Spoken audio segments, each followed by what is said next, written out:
या सभेला मंचावर उपस्थित या राज्याचे उपमुख्यमंत्री आदरणीय देवेंद्रजी फडणवीस, मंचावर उपस्थित उपमुख्यमंत्री आदरणीय अजितदादा पवार, आमचे सहकारी बबनरावजी लोणीकर, आमदार रत्नाकर गुट्टे, आमदार मेघना बोर्डीकर, आमदार बाबाजानी दुरानी, आमचे सहकारी सदाभाऊ खोत, राजेशजी विटेकर, माजी आमदार मोहन फड, माजी आमदार रामप्रसादजी बोर्डीकर, माजी आमदार विलासरावजी खरात, या मंचावर उपस्थित संजय केणेकर, राहुल लोणीकर, संतोष मुरकुटे, सौरभ परिहार, उपस्थित सर्व मान्यवर आणि महादेव जानकर यांच्या नामनिर्देशनासाठी आणि त्यांच्या विजयाच्या निश्चयासाठी त्यांच्यावर प्रेम करणाऱ्या आलेल्या सर्व जनता जनार्दनाला माझा नमस्कार. जय मल्हार. मी आज इथे प्रचाराच्या या सभेला आले. मला काल महादेवजी जानकर यांनी फोन केला आणि त्यांनी सांगितलं मी फॉर्म भरतोय. आज 1 एप्रिल आहे. मला आधी वाटलं की एप्रिल फुलच करायले. मला म्हणले नाही, आजच फॉर्म भरणार आहे आणि आज फॉर्म भरण्यासाठी ताई तुला यायचंय. त्यांनी मला फोन नसता केला तरी माझ्या आतापर्यंतच्या परंपरेनुसार त्यांची काळजी घेण्यासाठी आणि त्यांच्या कार्यक्रमाला यशस्वी करण्यासाठी मी हातभार लावण्यासाठी आलेच असते. याच्यात कुठल्याही शंका असण्याचं कारण. मला आठवतो तो दिवस जेव्हा महादेव जानकरांच्या कार्यक्रमाला चौंडीला मी आणि मुंडे साहेब गेलो होतो आणि तेव्हा मुंडे साहेबांनी सांगितलं होतं की माझ्या वारस पंकजा मुंडे आहे तरी मी महादेव जानकरांना माझा मुलगा मानतो. तुम्हाला प्रॉपर्टी मिळणार नाही पण राजकीय वारसा नक्की मिळेल असं त्यांनी सांगितलं होतं. त्याच्यानंतर जेव्हा महादेव जानकरांना माडा लढायची इच्छा होती तेव्हा मला मुंडे साहेबांनी एक काम दिलं होतं आणि तेव्हा महादेव जानकर साहेबांनी बारामतीची निवडणूक लढली होती. हापशावर आंघोळ करायची, जिथं बाज मिळेल तिथंच अडवायचं. जे शेतामध्ये खाणारे शेतकरी बांधव आहेत, आपले मजूर बांधव आहेत, ते खातात तेच खायचं. की कुठलाही आर्थिक शक्ती न लावता सुद्धा सामान्य माणसाच्या कुडामध्ये झोपडीमध्ये राहून या माणसाने इतिहास केला आणि त्यांच्या पाठीमागे मुंडे साहेबांनी आशीर्वाद उभा केला. एक बहीण म्हणून मी त्यांची साथ दिली. त्याच्यानंतर ते आमच्या महायुतीत राहिले, विधान परिषद दिली, आता आमदार झाले आणि मग मंत्री झाले आणि अत्यंत चांगलं काम. विटेकरांनी उल्लेख केला की त्यांचं व्यक्तिमत्व निष्कलंक आहे. कुणाचे 5 पैशाचे ते मिळणे नाहीत. सामान्य माणसाच्या विकासासाठी त्यांनी घर सोडले अनेक वर्षापूर्वी. लोणीकर साहेबांनी सांगितलं तसं महादेव जानकर अविवाहित आहेत.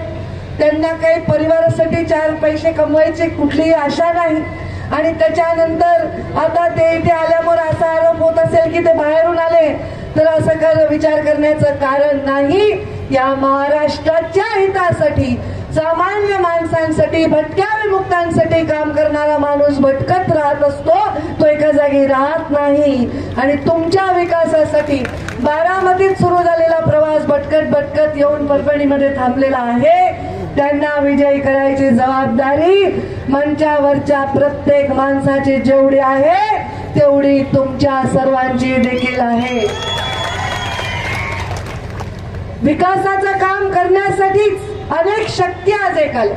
खरं तर 5 वर्षापूर्वी जेव्हा मी सभा घेत होते तेव्हा या सभा मी वेगळ्या शक्तींविषयी वेगळ्या व्यक्तींसाठी घेतल्या होत्या. पण आता राज्यामध्ये एवढे बदल झालेले आहेत की मला मध्याचे विचारले की ताई तुम्ही मागच्या वेळी प्रचाराला आला होतात तेव्हा समोरच्या खासदारांचे आला होतात आणि आज तुम्ही जानकर साहेबांच्या प्रचाराला आले. मला महायुतीचे उमेदवार भारतीय जनता पार्टीच्या कोर कमिटीमध्ये महायुतीच्या नेत्यांच्या समवेत ठरलेले आहेत आणि त्यांचा प्रचार करणं जबाबदारी माझी असली तरी महादेव जानकर कुठेही कसेही कोणत्याही चिन्हावर उभे राहिले असते तरी मी त्यांच्यासाठी बहीण म्हणून गेले असते. एक वेळ भाऊ विसरतो बहिणीला पण बहीण भावाला कधीच विसरत नाही. त्यामुळे मी जबाबदारी सर्व अंगाने आहे आणि म्हणून मी इथे आलेले आहे.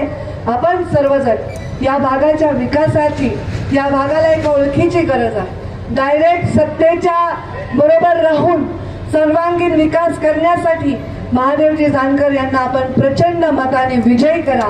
आणि एक गरीब सामान्य माणूस राजकारणामध्ये एका उंचीवर जाण्याची स्वप्न बघतो, तर त्या स्वप्नांना तुमच्या सगळ्यांच्या हाताची साथ मिळाली पाहिजे, अशा प्रकारचं उदाहरण इथे प्रस्थापित करा.